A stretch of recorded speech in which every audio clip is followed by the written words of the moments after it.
नमस्कार, news portal to league पर आपका स्वागत। दक्षिण बिहार में व्यवसायियों के सशक्त संगठन central Bihar chamber of commerce में अमूमन पदाधिकारियों का चयन सर्वसम्मति से होते रहा है। कई बार मतदान भी हुआ है सर्वसम्मति न बनने पर, लेकिन इस बार उपाध्यक्ष, द्वितीय अकेंक्षक और कार्यकारिणी में सर्वसम्मति का माहौल नहीं बना, जिसके कारण अब 26 मार्च यानी बुधवार की शाम तक इंतजार है कि यदि कोई नामांकन वापस लेते हैं तो ठीक, अन्यथा चुनाव से ही पदाधिकारी और कार्य समिति के सदस्य निर्वाचित घोषित किए जाएंगे। Central Bihar chamber of commerce ऐसा संगठन है जिसकी वजूद प्रशासन से लेकर राजनेताओं के बीच रही है। सशक्त संगठन है। 90 के दशक में जब बिहार में कानून व्यवस्था की स्थिति काफी भयावह थी, central Bihar chamber of commerce के बैनर तले गयावासियों की आवाज बुलंद करने में संगठन सफल रहा था। और एक दौर तो ऐसा भी आया था कि central Bihar chamber of commerce के बैनर तले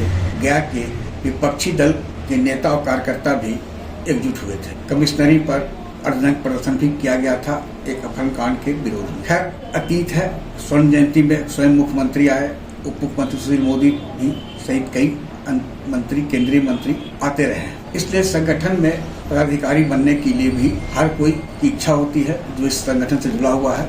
पिछले दिनों व्यवसायियों की एकता को लेकर काफी चर्चा हुई।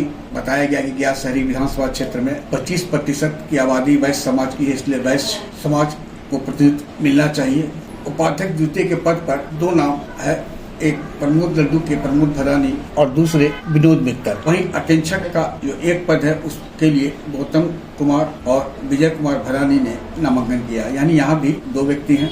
इसी तरह कार्यकारिणी के 18 पद के विरुद्ध 26 नामांकन प्राप्त हुआ है। कई बड़े नाम हैं इसमें भी, यानी तय है कि सर्वसम्मति नहीं बनी तो मतदान होना तय है। उपाध्यक्ष द्वितीय के पद को लेकर प्रमोद कुमार भदानी और विनोद मित्तल के बीच दावेदारी है। विनोद मित्तल संगठन के काफी पुराने सदस्य हैं और यह माना जा रहा है कि जिस प्रकार नामांकन उन्होंने किया है, यह तय है कि वे अंत समय तक चुनावी मैदान में होंगे। और वैसी स्थिति में प्रमोद कुमार भदानी के लिए यह प्रतिष्ठा का प्रश्न होगा कि वे निर्वाचित हों। जहां तक जो चैम्बर के सूत्रों के अनुसार है, दोनों एक दूसरे से कम नहीं है, कोई 19 नहीं है। और ऐसे में अब यह देखना है कि 26 मार्च की तिथि जो नामांकन वापस लेने की है, क्या होता है। प्रमोद कुमार भदानी ने पूछे जाने पर बताया कि जब उन्होंने नामांकन किया है तो वे चुनाव परिणाम तो सर्वसम्मति से हो या मतदान से, वे दोनों स्थिति में तैयार हैं। वही विनोद मित्तल ने पूछे जाने पर कहा यह तय करना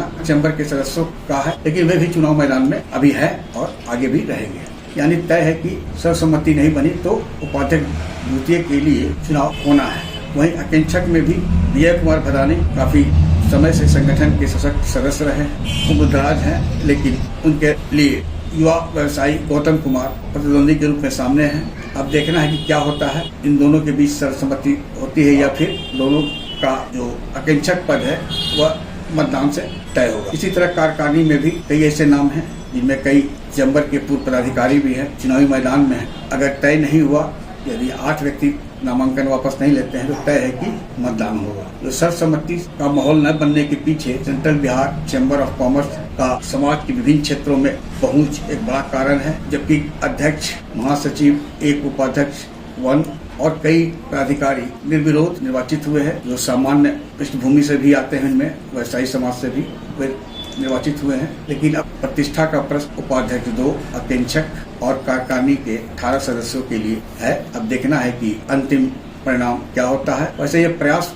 चैम्बर के लोगों के द्वारा किया जाएगा। सूत्र बताते हैं कि मामला सर्वसम्मति से तय हो जाए, नहीं हुआ तो चुनाव तय है। आग्रह है कि इस वीडियो के लिंक को लाइक, शेयर, सब्सक्राइब अवश्य करें। धन्यवाद, नमस्कार।